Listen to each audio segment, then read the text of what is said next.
Vamos abrir as nossas Bíblias no Evangelho de João, capítulo de número 1. Evangelho de João, capítulo de número 1, começando pelo versículo de número 14. Evangelho de João, capítulo 1, a partir do versículo de número 14.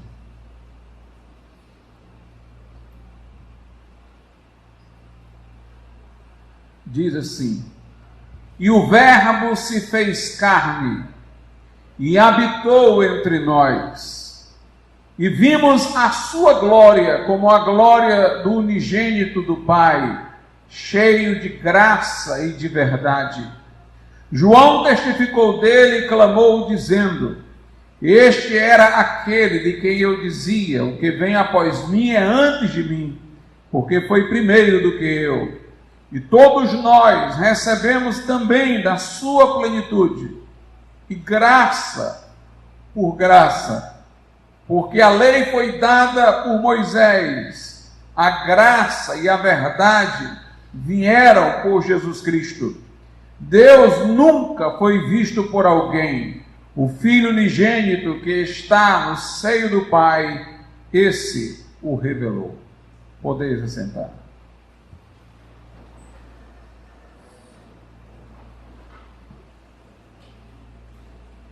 Meus amados irmãos, um dos grandes mistérios da Bíblia é o que nós chamamos de encarnação, a encarnação de Cristo. Jesus, sendo Deus, fez-se homem e não deixou em momento algum de ser Deus. No versículo 1 do capítulo 1, a Bíblia diz que no princípio, antes da encarnação, antes de tudo, antes do mundo, Jesus era o Verbo, e o Verbo estava com Deus, e o Verbo era Deus. Uma afirmação que assevera a divindade de Jesus e a distinção do Pai. Estava com Deus, fazendo companhia ao Pai, mas era Deus também, participante da mesma substância.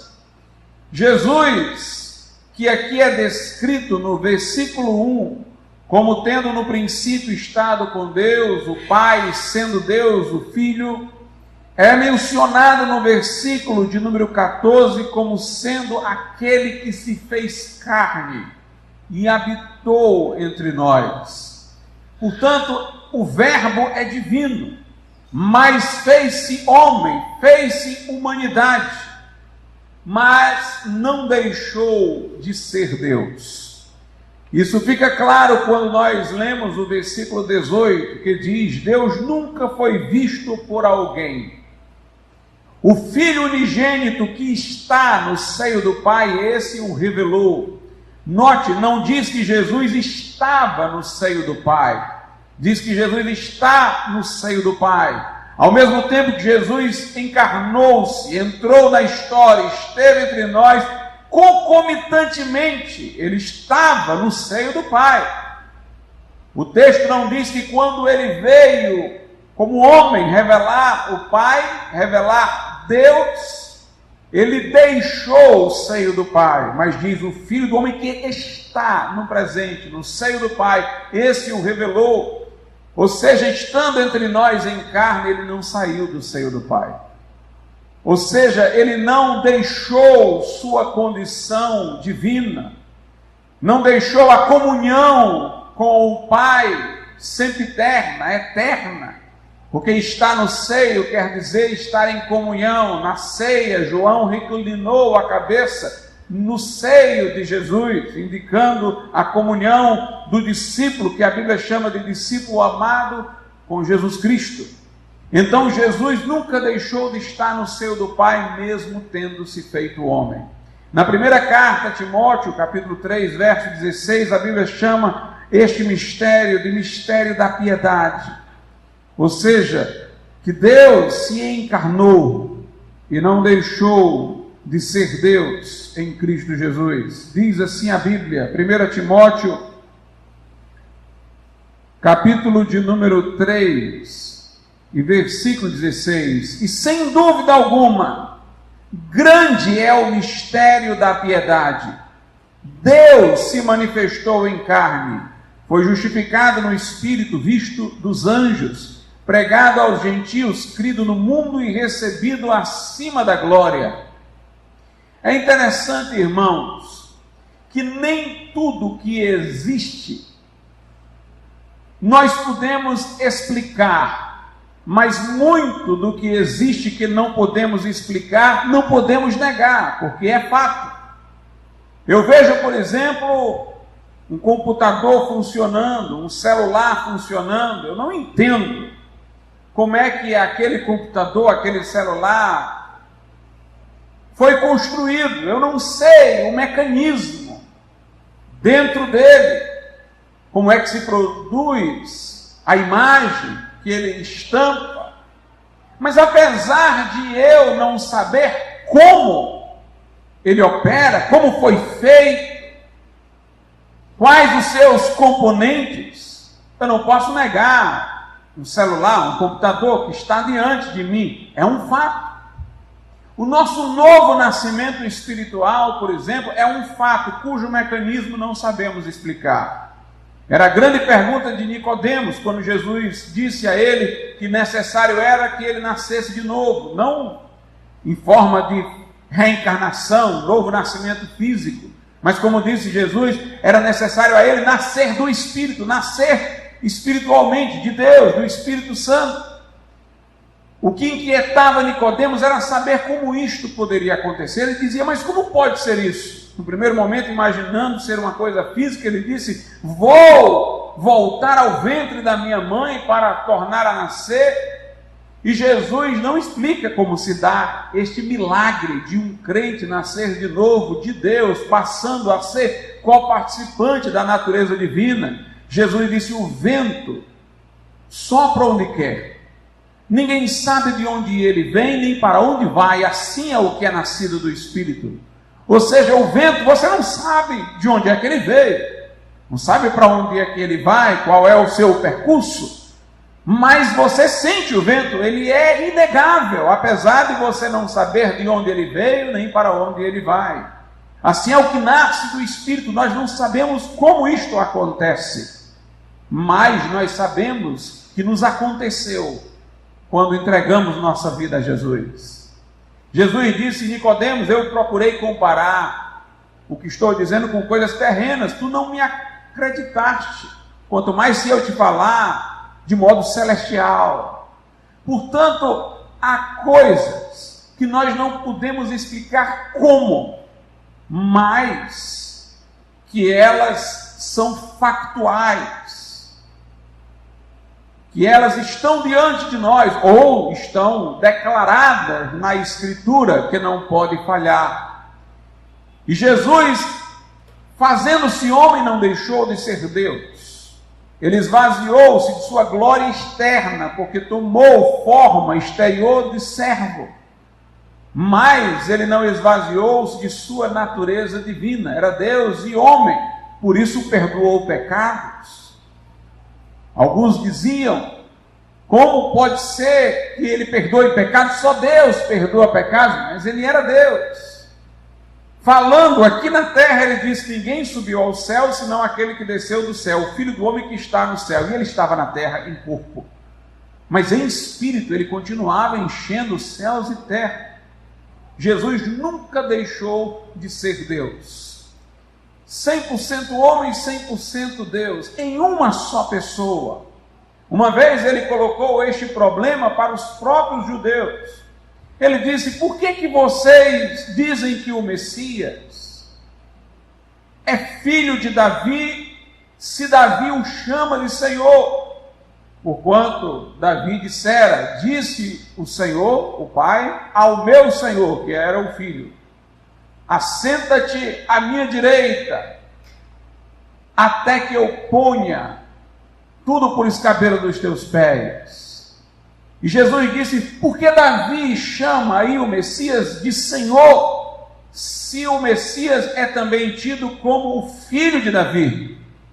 E é interessante que a Bíblia diz que os judeus não souberam responder a essa pergunta. E nem Jesus deu a eles a resposta.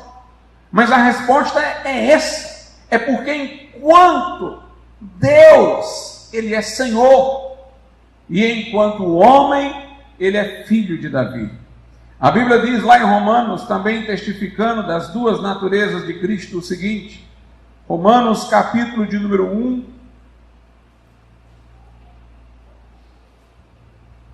versículos 3 e 4, acerca de seu filho, que nasceu da descendência de Davi, segundo a carne, declarado Filho de Deus em poder, segundo o Espírito de santificação, pela ressurreição dos mortos, Jesus Cristo, nosso Senhor. Note, ele é, segundo a carne, filho de Davi, mas ele também foi declarado Filho de Deus. Enquanto o divino é Filho de Deus, enquanto o homem, filho de Davi. Em Romanos 9, nós temos também declaração semelhante. Romanos 9, versículo de número 5, dos quais são os pais e dos quais é Cristo segundo a carne, quer dizer, segundo a humanidade, o qual é sobre todos, Deus bendito eternamente, amém. Note, ele diz que Jesus vem dos patriarcas, segundo a carne, mas ele, como Deus, é sobre todos, inclusive sobre os patriarcas, eternamente. O Verbo se fez carne, como diz a Bíblia, e habitou entre nós. E nós vimos a sua glória, como a glória do unigênito do Pai, cheio de graça e de verdade. Eis uma grande maravilha, irmãos, que Deus tenha entrado em nossa história na pessoa de seu Filho, tenha assumido a humanidade. Mas antes de eu discorrer mais sobre isso, eu quero voltar ao Gênesis, onde tudo começou para nós. A Bíblia diz que Deus fez o homem à sua imagem e semelhança. Deus disse, façamos. O Deus triuno disse, façamos o homem à nossa imagem, conforme a nossa semelhança. E Deus formou o homem do pó da terra, soprou-lhe o Espírito, deu-lhe uma alma vivente. Notemos essa expressão divina, segundo a qual o homem seria feito à imagem de Deus, indicava não apenas alguma coisa na constituição do homem, mas indicava o propósito com o qual Deus estava criando o homem. Havia um ditado muito comum na antiguidade, nós o encontramos, por exemplo, na boca de Platão, segundo o qual os semelhantes é que se relacionam. São os seres semelhantes que se relacionam, da mesma natureza. É notório que quando nós queremos criar aparência de relacionamento com um ser inferior, digamos um cachorro, um gato, nós o adestramos para ele ter reações semelhantes às humanas, para que pareça existir um relacionamento entre iguais, que de fato não há, mas faz parecer que há, quando ele, por adestramento, o animal adquire certos comportamentos que o assemelham ao homem. É o papagaio que nós ensinamos a repetir o que dizemos, porque o relacionamento é entre iguais. Deus criou a mulher como uma co-igual, uma ajudadora idônea para o homem se relacionar com ela. Os amigos é que se aglutinam, porque tem comunhão de interesses, tem semelhanças de interesses buscados na vida, tem identidades que os aproximam. Então, quando a Bíblia diz que Deus fez o homem à sua imagem, conforme a sua semelhança, a Bíblia quer dizer que Deus fez o homem para ter comunhão com ele. Há alguma coisa no homem que veio diretamente de Deus e não do pó da terra, o fôlego de vida, o Espírito que o tornou alma vivente, que o faz de alguma maneira aparentado a Deus, não obviamente na infinitude de Deus, em todos os seus atributos transcendentes, mas o suficiente para que o homem possa se relacionar com Deus. E mesmo havendo no homem este Espírito que pode recepcionar o Espírito de Deus para lhe ser habitação, mesmo havendo isso, nós ainda temos na Bíblia uma condescendência divina. Deus desce para um plano inferior para se relacionar conosco, como a gente tenta fazer com um animal irracional, sendo que nós não somos bem sucedidos, só encontramos ficções e simulações nesse pseudo relacionamento, mas Deus em sua condescendência desce a nós e cria um verdadeiro relacionamento entre nós e Ele. Portanto, nós fomos criados para desfrutar comunhão com Deus. Fomos criados para entrar numa relação de amor recíproco com Deus. Por isso que tinha que haver um teste para o homem, porque Deus cercara o homem de favores e lhe revelara toda a sua fidelidade e amor. O homem, para que o relacionamento se aperfeiçoasse, tinha que também dar a Deus alguma demonstração de amor, corresponder a Deus sendo-lhe fiel. Mas isso não seria possível se não houvesse alguma tentação, através da qual o homem, sendo vitorioso, devolvesse a Deus a fidelidade com que Deus o abençoara, manifestasse para com Deus amor como Deus lhe manifestara. Aí nós encontraríamos um relacionamento perfeito com Deus e a máxima felicidade. Mas a Bíblia diz que o homem transgrediu e pecou. Interessante que quando a Escritura fala do pecado do homem, diz que Deus lhe apareceu, perguntando-lhe: Adão, onde estás? Na viração do dia, diz a Bíblia, Deus passeava na viração do dia. Dá a entender que havia uma hora do dia, um momento do dia, em que Deus costumava aparecer de alguma forma, numa teofania, para estar com o homem, para passear no jardim com o homem. É o que se faz no jardim, passear. Deus não precisa passear e estar em todo lugar, mas Ele assumia alguma forma para estar junto do homem, para desfrutar um passeio com o homem. Então a Bíblia diz que Deus apareceu na viração do dia, passeava na viração do dia, quando então interpelou o homem: Adão, onde estás? Obviamente Deus sabia onde Adão estava e o que ele tinha feito, mas Deus queria ouvir a confissão voluntária do homem. Mas o homem apenas tentou se esquivar da culpa, lançando a responsabilidade sobre a mulher, que lançou a responsabilidade sobre a serpente. A partir daquele momento, o homem foi expulso do jardim e a relação com Deus foi cortada. Como todos nós viemos daquele casal, como todos nós viemos daquele mesmo tronco, daquela mesma raiz, então todos nós nascemos fora do jardim de Deus. Nascemos separados de Deus, nascemos divorciados de Deus, e o pecado, quando praticado pelo homem, lhe inoculou um veneno, um princípio de corrosão, de corrupção. Deus não habitava mais no espírito do homem, a alma do homem passou a ser cativa da concupiscência, o desejo forte de autossatisfação, e seu corpo ficou exposto à corruptibilidade da velhice, da enfermidade e, por fim, da morte. E nós que viemos deste homem afetado pelo pecado, chegamos ao mundo afetados pelo pecado, sob a ruína que o pecado causou, separados de Deus, sem salvação. Mas a Bíblia mostra, irmãos, como Deus ama o ser humano, com um devotado cuidado. Já no Velho Testamento, nós vemos inúmeras teofanias, aparições de Deus, às vezes em forma de fogo, como na sarça ardente, às vezes em forma de nuvem, às vezes tomando a forma angelical, para poder entrar em contato com o homem.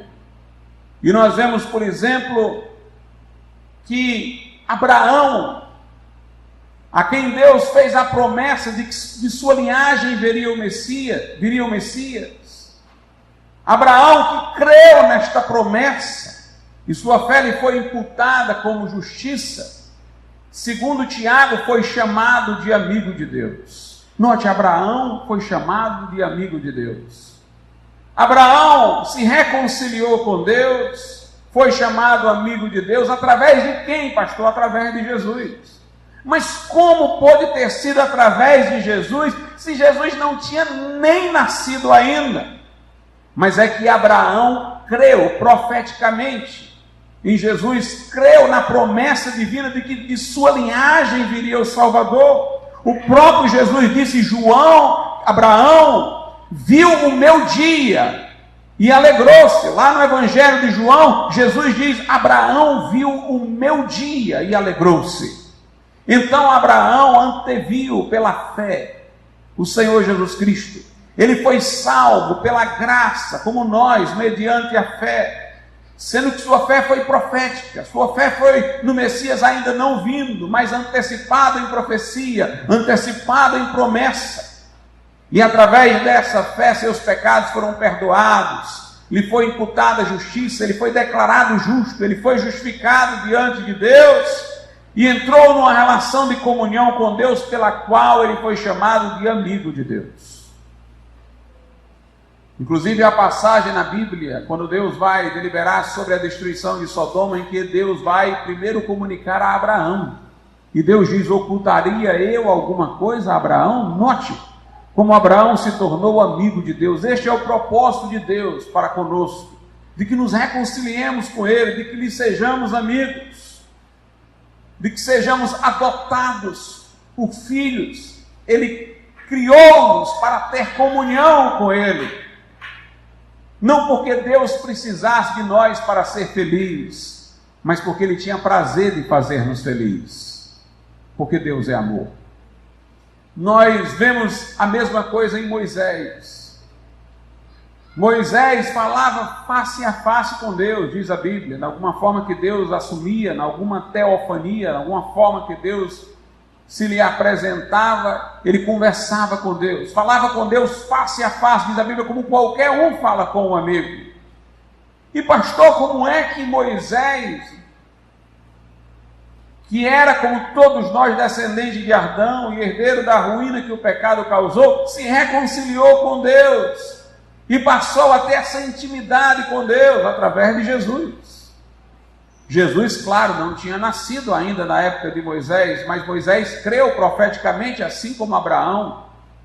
Moisés disse ao povo de Israel: Deus suscitará do vosso meio um profeta como eu.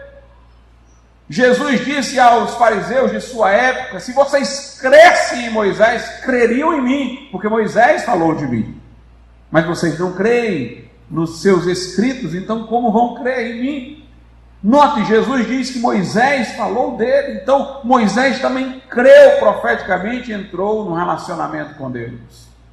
E nós temos a figura maravilhosa de Enoque, no Velho Testamento, em Gênesis, a Bíblia diz: Enoque andou com Deus.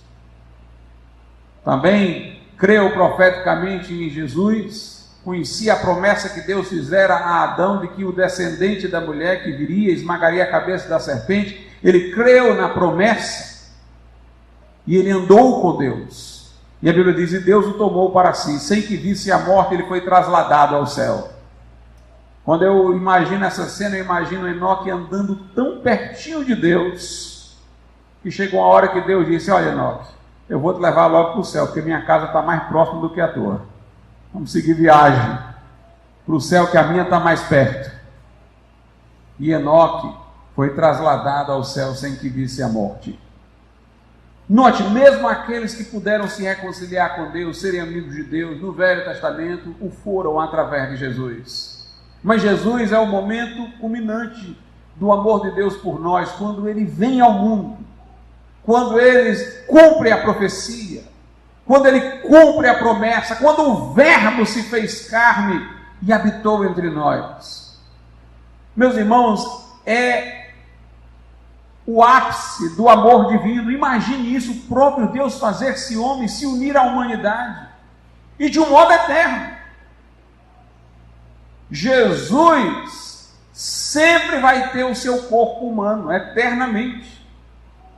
Deus assumiu a humanidade, e de uma vez para sempre, quando eu penso nisso, eu fico maravilhado. Há uma pergunta que diz: pastor, quando nós chegarmos no céu, como é que a gente vai ver Deus? Nós nunca vamos ver Deus. A Bíblia diz que Deus habita em luz inacessível, Paulo diz a Timóteo, ao qual nenhum homem viu nem pode ver. Pela lógica não se pode ver, porque Ele é invisível, é Espírito. Espírito não se vê, mas nós veremos Jesus, o homem, nós veremos o corpo de Jesus. Deus poderá ser visto pela mediação da humanidade de Jesus. O Pai que não fez carne, o Espírito Santo não fez carne, nós não veremos. E nem a divindade de Jesus, o Verbo, nós veremos em si mesmo. Nós veremos a carne que cobre o Verbo. Nós veremos a humanidade glorificada de Jesus. Quando eu penso nisso, irmãos, que Deus tenha se feito homem em seu Filho Jesus Cristo e que isso é de uma vez para sempre, eu fico maravilhado com o amor que Deus nos teve. O amor que Deus teve por cada um de nós. A Bíblia Sagrada diz, lá no Evangelho de Mateus, o seguinte, Mateus capítulo 1, versículo 23, cita a profecia de Isaías, logo no relato do nascimento de Jesus. Diz assim, Mateus 1, 23, eis que a virgem conceberá e dará à luz um filho, e chamarão o seu nome Emanuel, que traduzido é Deus conosco. Jesus é Emanuel, é Deus conosco, Deus entre nós, Deus querendo se reconciliar conosco. Paulo diz na carta aos Coríntios, na segunda carta, Deus estava em Cristo reconciliando consigo o mundo. Que coisa espantosa isso, irmãos, que Deus tenha estado em carne entre nós, na pessoa de seu Filho. Que Deus veio estar conosco, tudo porque Deus queria nos reconciliar consigo mesmo. Aqui em João 1, no versículo de número 15, diz assim, João testificou dele e clamou, dizendo, este era aquele de quem eu dizia, o que vem após mim é antes de mim, porque foi primeiro do que eu. Eis as duas naturezas de Cristo. João diz, e quem ouvisse João dizer isso, ia tê-lo como contraditório. João diz, o que vem depois de mim é antes de mim. Como é que pode? É que como homem ele vem depois de João, mas como Deus ele é anterior a João. Ele é o homem e ele é Deus. Ele é o que vem depois e ele é o que era antes. E João deu testemunho de Jesus no versículo de número 29. João 1 e 29 diz assim, no dia seguinte João viu a Jesus que vinha para ele e disse, eis o Cordeiro de Deus que tira o pecado do mundo. Nós devemos nos lembrar que João, e agora nós não estamos falando do apóstolo, mas sim de João Batista. João Batista era filho de sacerdote, ele conhecia os ritos sacrificiais da lei, o Velho Testamento. Aliás, o Velho Testamento é recheado de sacrifícios pelos pecados do povo. Nós temos que quando Adão pecou, Deus sacrificou um animal e vestiu-o para cobrir sua nudez, indicando que um sacrifício cobriria a vergonha de seu pecado. Nós lemos que Abel ofereceu a Deus um sacrifício que foi aceito em detrimento do de Caim, que na verdade não envolveu sacrifício, foi apenas uma oferenda de alimentos. Nós lemos sobre o Cordeiro da Páscoa, nós lemos sobre os diversos sacrifícios instituídos pela lei. E João Batista, mais do que qualquer um, conhecia tudo isso, porque João Batista era filho de sacerdote. E quando ele viu Jesus, então todo o Velho Testamento ele viu realizado ali. Tudo que ele sabia dos inúmeros ritos sacrificiais da lei, ele viu em Jesus o cumprimento. Ele disse, eis o Cordeiro de Deus, que tira o pecado do mundo. Portanto, Jesus não apenas, por amor de nós, fez-se homem, Deus conosco, Deus em carne, mistério da piedade. Não somente ele se uniu à humanidade por amor de nós, mas ele naquela cruz foi sacrifício por cada um de nós. O que nos apartava de Deus, o que nos distanciava de Deus, era o pecado. Mas ele se fez o cordeiro para ser sacrificado. O sacerdote no Velho Testamento impunha as mãos sobre o animal que ia ser sacrificado, porque ele, o sacerdote, representava todo o povo. Ao impor as mãos era uma transferência, como se ele estivesse em nome do povo, fazendo a transferência de todos os pecados da nação para o animal, que depois era sacrificado. Jesus, irmãos, recebeu sobre si os nossos pecados, e naquela cruz ele foi moído, traspassado por amor de nós, e o seu sangue nos purifica agora de todo o pecado. Deus nos amou até o fim. Jesus amou os seus discípulos, diz a Bíblia, até o fim, quer dizer, até as últimas consequências. Ele diz: ninguém tem maior amor do que este, de dar a vida pelos seus amigos. Portanto, nós vemos como o desejo de Deus é de que nós possamos estar em comunhão com Ele, como Ele nos ama de maneira profunda, para que isso aconteça. O versículo de número 16 diz: e todos nós, João 1,16, recebemos também na sua plenitude graça sobre graça. Nós, por conta do pecado, éramos incapazes até de nos arrependermos e crermos. Veja bem, Deus nos está convidando para que nos arrependamos dos nossos pecados e confiemos em Jesus como nosso Salvador, e Ele gratuitamente nos dá a salvação. Mas nem sequer arrepender-se e crer está ao alcance das nossas possibilidades, porque o pecado corroeu nossa disposição de arrependimento. O pecado nos colocou numa posição pela qual nós somos incapazes até de crer. A Bíblia diz que não há ninguém que espontaneamente busque a Deus. Todos se extraviaram, se fizeram inúteis. Mas lá na cruz, ao ter morrido por todos, Jesus dispensou uma graça preliminar a todos. Chama-se graça preveniente. É a graça pela qual Ele restaura nossa liberdade de segui-lo. Porque da maneira como nós nos encontramos depois de Adão, nós estamos com uma liberdade cativa ao pecado. Nós somos incapazes de voluntariamente seguir a Cristo, mas o Espírito Santo dá-nos agora iluminação para a mente e capacidade de reagirmos à palavra de Deus para crermos. A graça preveniente não nos faz convertidos, mas nos dá condições de conversão. Nós a temos mencionada por Jesus, quando Jesus disse: quando eu for levantado da terra, a todos atrairei a mim. Se não houvesse essa atração que nós podemos seguir ou resistir, se não houvesse essa atração a Ele, ninguém poderia converter-se. Os calvinistas não aceitam a nossa afirmação de que Jesus tenha morrido por todos os homens. Acreditam eles que Jesus morreu apenas por um grupo selecionado, ao qual Jesus disponibiliza uma graça irresistível que os traz a Cristo. Nós não aceitamos isso. E a afirmação deles é essa: se Jesus morreu por todos e nem todos são salvos, porque nem todos se arrependem e creem, então Jesus teria morrido em vão em relação àqueles que não creem. A morte dele foi inútil, Deus teria feito alguma coisa inútil? Não. Pelo menos num aspecto, a morte de Jesus foi eficaz até para os que não creram.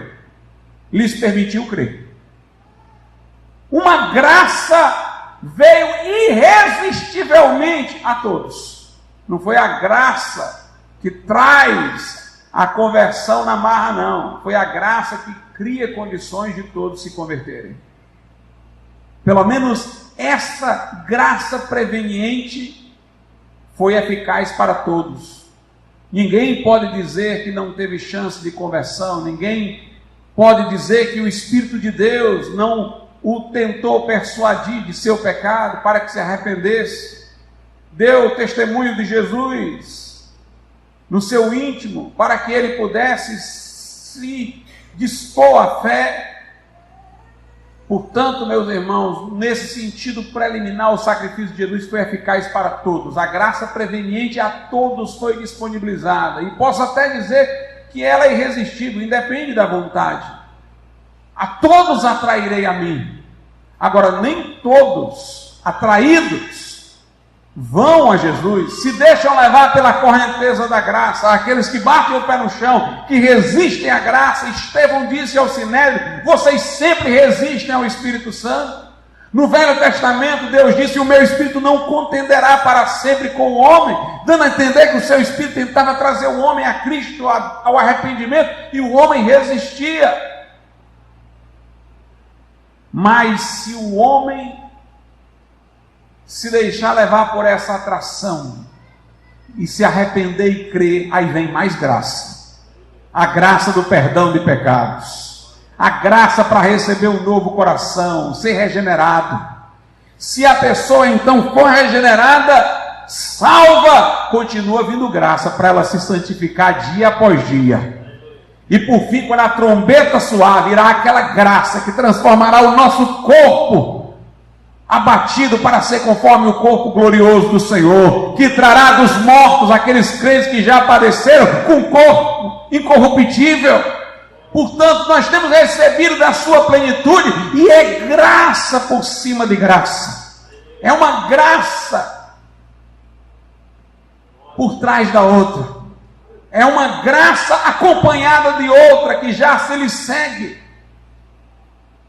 É isso que João está dizendo. No versículo 17 ele diz: porque a lei foi dada por Moisés, a graça e a verdade vieram por Jesus Cristo. Moisés nos deu a lei para que tivéssemos pleno conhecimento do pecado. Pela lei ninguém é salvo, mas pela lei as pessoas passam a saber que precisam ser salvos. Porque a lei mostra os mandamentos que temos transgredido. A lei mostra que somos merecedores de castigo. Mas a graça de Jesus oferece para os contritos que veem em fé o perdão livre de Deus, a aceitação amorosa de Deus. A lei veio por Moisés, a graça e a verdade vieram através de Jesus Cristo. Pastor, e a verdade aqui é o quê? A verdade quer dizer que Jesus revelou-nos Deus.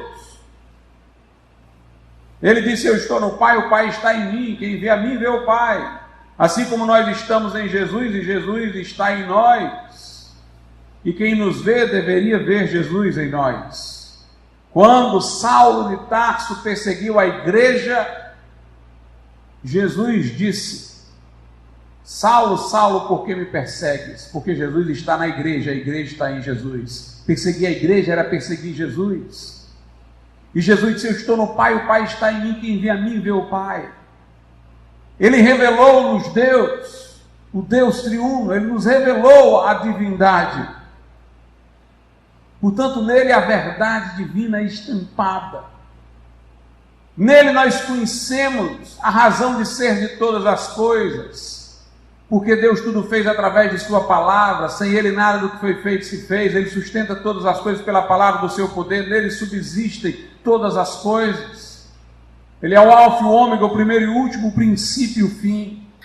Porque a lei foi dada por Moisés, a graça e a verdade vieram por Jesus. O versículo 14 também diz: e o verbo se fez carne e habitou entre nós, e vimos a sua glória como a glória do unigênito do Pai, cheio de graça e de verdade. Cheio de graça e de verdade. Meus amados irmãos, nós vemos na igreja romana uma versão da salvação muito impessoal e mecânica, que acontece pela intermediação da igreja de sacramentos formais. Disse que a criança batizada é regenerada, crismada é habitada pelo Espírito Santo, no confessionário obtém-se perdão. Note, o relacionamento de Deus se torna algo impessoal através de ritos, cerimônias, ou pela mediação de um sacerdote, pela intercessão de pessoas que tenham vivido uma vida mais santa, que julgam que estejam no céu pedindo por nós, depois atravessando um purgatório pós-morte para chegar a Deus. Há sempre obstáculos entre o homem e Deus, e dá-se a entender que o nosso relacionamento com Deus não é pessoal. O relacionamento de Deus é com a igreja, a instituição. E quem estiver dentro da igreja, então é abarcado por isso. A igreja intermedia a relação com Deus, mas a Bíblia ensina-nos diferente. Jesus falou, 2 homens entraram no templo, um publicano e um fariseu.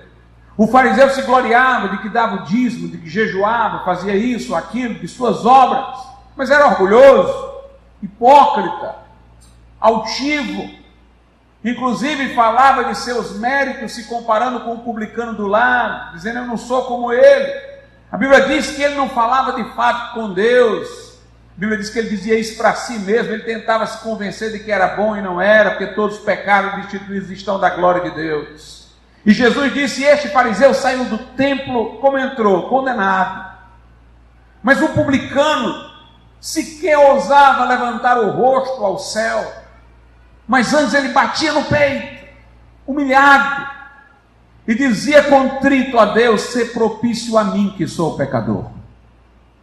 Ele apelava para Jesus, porque Jesus é a propiciação pelos nossos pecados, e não só pelos nossos, mas pelos do mundo inteiro. Mas note que apesar de humilhado, sem sequer erguer a cabeça, ele estava falando com Deus, chegando-se a Deus, reconhecendo o seu pecado e apelando para a graça do Senhor, e falando uma linguagem pessoal, ser propício a mim que sou pecador. Ele não estava falando com um sacerdote, para o sacerdote mediar o relacionamento dele com Deus, ou buscando alguma forma ritualística de resolver seu relacionamento com Deus. Ele estava falando com Deus, batendo no peito, dizendo, ser propício a mim que sou pecador. Falava com Deus e falava de si. Jesus disse, este homem saiu daquele templo justificado.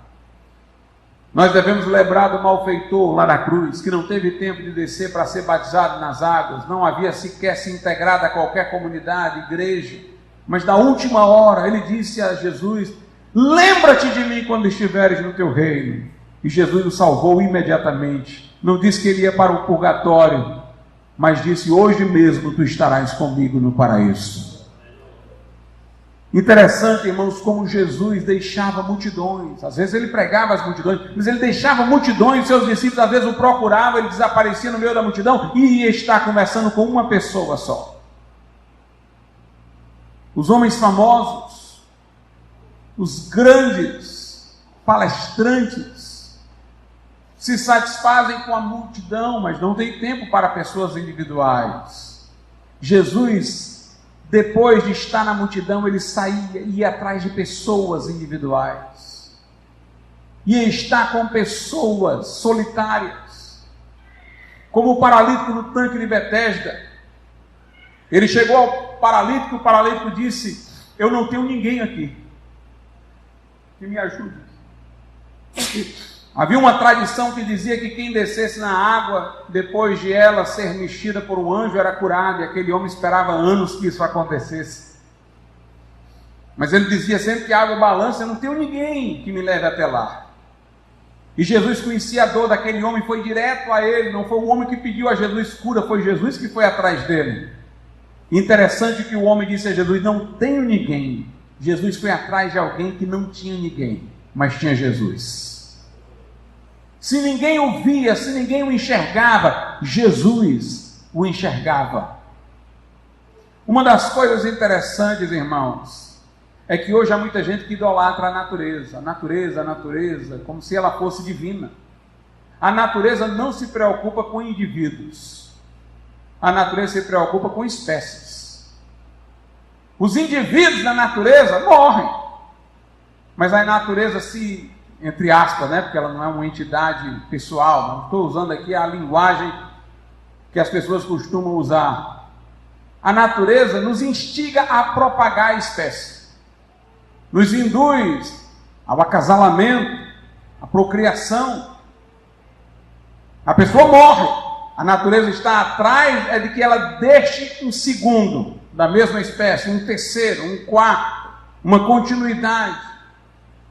O próprio darwinismo, que é naturalista, não acredita em nada sobrenatural, quer explicar tudo através do que acontece no mundo da natureza, fala de seleção das espécies. As espécies mais aptas sobrevivem.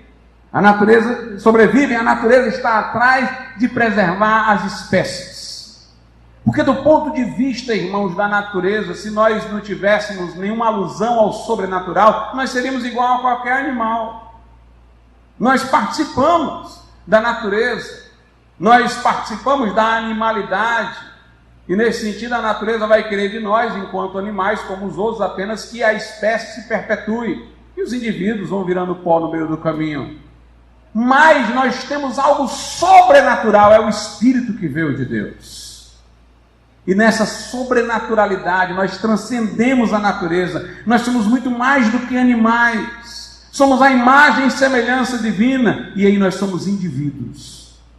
Cada um de nós é insubstituível, não é intercambiável, é único, e é único na atenção e no amor de Deus. Jesus viu Zaqueu em cima da árvore, que baixinho lá subiu, porque queria ver o Senhor. Nunca Zaqueu e Jesus tinham se encontrado, mas Jesus olhou para ele e sabia seu nome. Zaqueu, importa que eu vá para a tua casa hoje. Jesus conhecia Zaqueu pelo nome, sabia quem era Zaqueu. Jesus, quando se encontrou com Natanael sem nunca conhecê-lo, disse que o havia visto próximo a uma árvore. Jesus o conhecia. Quando Paulo, ainda Saulo de Tarso, perseguia a igreja, Jesus o confrontou no caminho de Damasco e o chamou pelo nome: Saulo, Saulo, por que tu me persegues? Jesus conhece cada um de nós pelo nome. Cada um de nós é importante para Jesus, ele conhece a história de cada um. E eu digo-vos ainda mais, se só houvesse você aqui no mundo, Jesus teria vindo morrer por você, do mesmo jeito. Naquela cruz, não imaginemos Jesus pensando na massa humana. Jesus ali estava pensando no João, no José, na Maria, no Pedro, no Tiago, no João. Todos estavam na sua mente. O seu amor era individual por cada um. Por isso que Paulo diz em Gálatas 2:20, eu já estou crucificado, já não sou eu que vive mais, é Cristo que vive em mim. Aí ele diz, e essa vida que eu agora vivo-a pela fé no Filho de Deus que me amou. Note, ele personaliza, me amou, e a si mesmo se entregou por mim.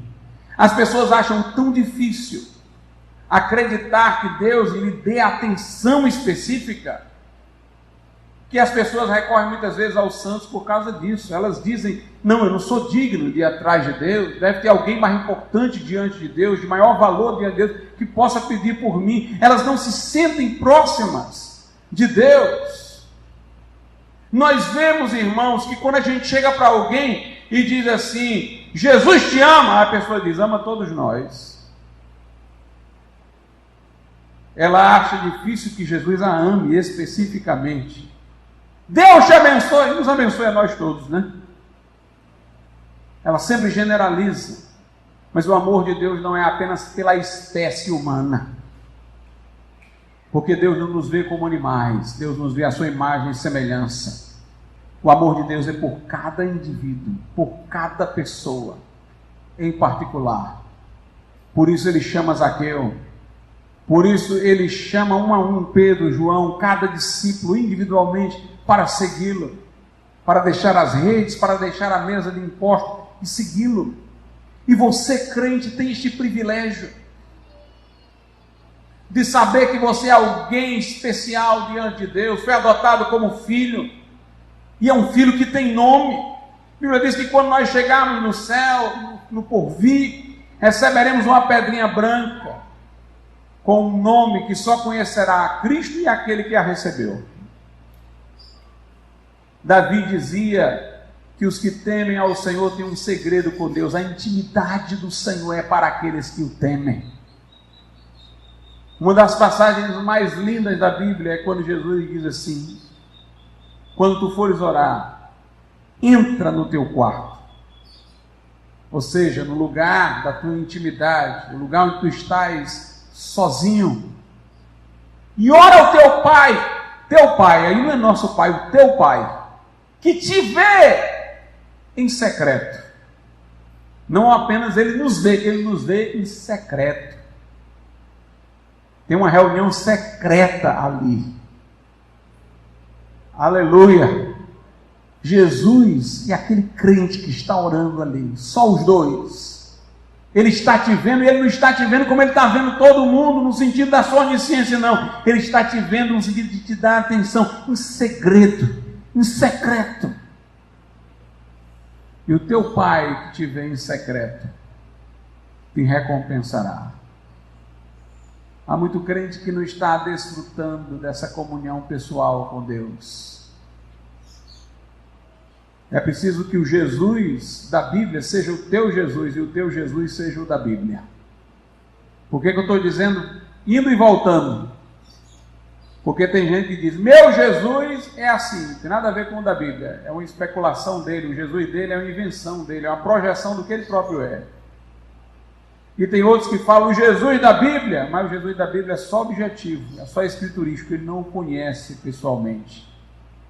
É preciso que o Jesus da Bíblia seja o nosso Jesus pessoal. Ele quer estar conosco, quer andar conosco, quer ser o nosso Senhor, quer estar em nossas vidas.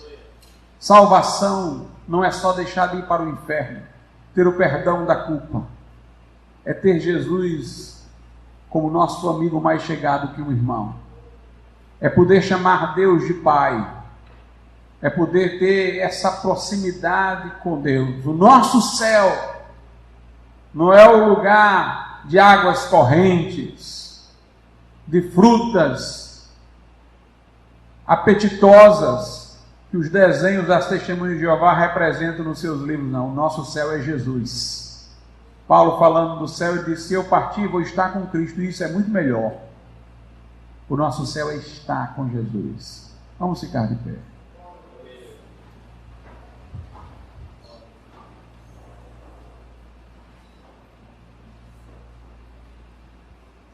Soberano Deus e nosso Pai, graças te damos por teu amor, Senhor, incondicional, maravilhoso, salvífico.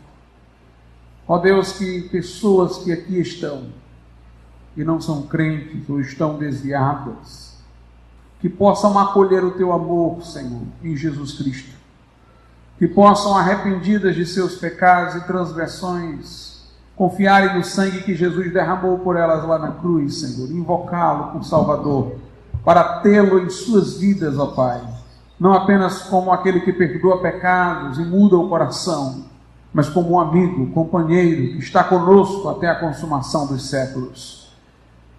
Ó meu Deus, opera, que dispõe para contigo o coração de homens e mulheres, em nome de Jesus te pedimos. Amém.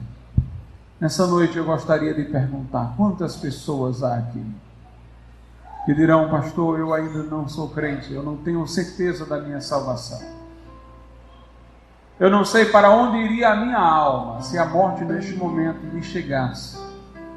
Eu não estou vivenciando ainda esta comunhão pessoal com Deus de que você falou. Ou talvez você diga, eu conheço a palavra, pastor. Eu já estive na igreja, mas eu estou desviado. Eu quero, entretanto, nessa noite, pedir perdão a Deus por me ter afastado. Eu quero me reconciliar com Ele. Eu quero me refugiar em Jesus e buscar dele o perdão. Se você quer tomar esta decisão, levante a sua mão e nós vamos orar hoje aqui por você. Faça como eu estou fazendo aqui no meu lugar. Você que quer entregar a sua vida ao Senhor Jesus. Você que quer se reconciliar com Deus.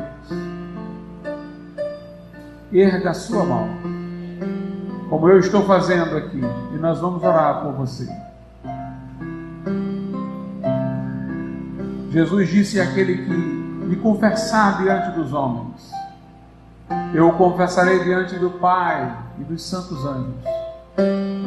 Mas aquele que tiver vergonha de mim e das minhas palavras, eu terei vergonha dele na presença de meu Pai. Levante a sua mão, você que quer entregar seu coração a Cristo, ou se reconciliar com Deus nessa noite. Podeis assentar.